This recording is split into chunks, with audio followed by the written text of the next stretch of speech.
Hi everyone, cook with নাসিমাতে সবাইকে আবারও একবার ওয়েলকাম। আজ আবারও চলে এলাম নতুন একটি রেসিপি আপনাদের সঙ্গে শেয়ার করতে। আজকের রেসিপিটা ভীষণ মজাদার, ভীষণই চটপটা একটা রেসিপি। আজকের বানাবো বাটার লেমন প্রন। তাহলে চলুন রেসিপিটি দেখে নেওয়া যাক। প্রন মানে চিংড়ি মাছ, প্রথমেই লাগছে চিংড়ি মাছ।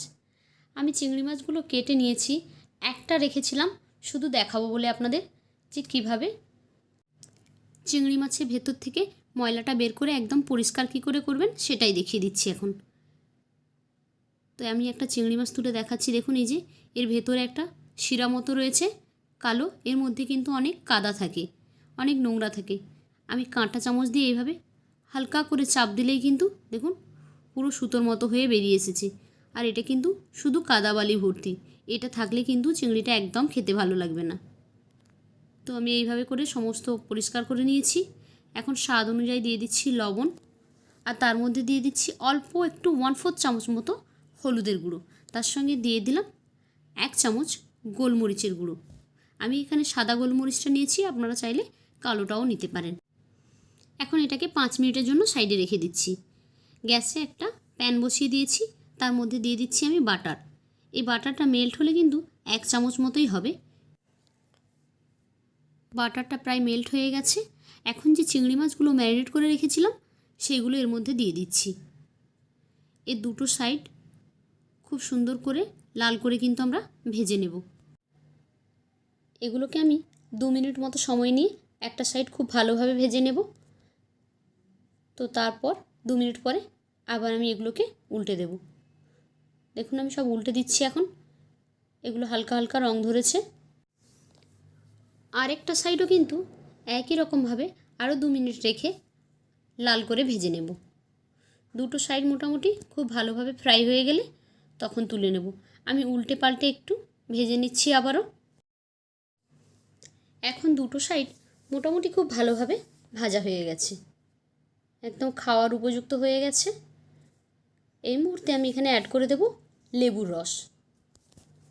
আমি এখানে একটা লেবুর রস ইউজ করছি, আপনারা যে যেমন টক খেতে চান সেই হিসেবে লেবুটা এখানে অ্যাড করে দেবেন। তো আমি লেবুটা অ্যাড করে দিয়ে একটু নাড়াচাড়া করে নিয়ে এখন এটাকে উঠিয়ে নেব। চিংড়ি মাছগুলো তুলে নিয়ে ওই একই প্যানেই কিন্তু আমি আবারও একটু বাটার দিয়ে দিলাম। 2 চামচ মতো হবে বাটার, এমন পরিমাণ আমি বাটার দিয়েছি।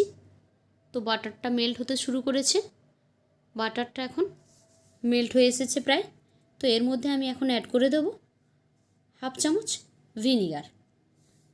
তাহলে বাটারটা আর একদম ঘি হয়ে যাবে না বা তেল ছাড়বে না, একটু ঘন থাকবে, সেই জন্য এখানে ভিনিগারটা অ্যাড করলাম। এখন এর মধ্যে দিয়ে দিচ্ছি কিছুটা পরিমাণ ধনেপাতা কুচি, দিয়ে একটু নাড়াচাড়া করে নিই। যে চিংড়ি মাছগুলো ভেজে রেখেছিলাম সেই চিংড়ি মাছগুলো এখন এর মধ্যে দিয়ে দিচ্ছি। তো খুব ভালোভাবে একটু নাড়াচাড়া করে নিচ্ছি। এটা খেতে কিন্তু ভীষণ মজার, একবার অবশ্যই বাড়িতে ট্রাই করবেন, ভীষণ ভালো খেতে। দুটো লেবু স্লাইস আমি এখানে অ্যাড করে দিলাম, দিয়ে একটু নাড়াচাড়া করে গ্যাসটা বন্ধ করে দিলাম। আমি প্রতিদিনই চেষ্টা করি খুব সহজভাবে রেসিপিগুলো আপনাদের সঙ্গে শেয়ার করার। তো কেমন লাগলো আজকের আমার এই রেসিপি? যদি ভালো লেগে থাকে তাহলে লাইক, কমেন্ট অ্যান্ড শেয়ার করবেন।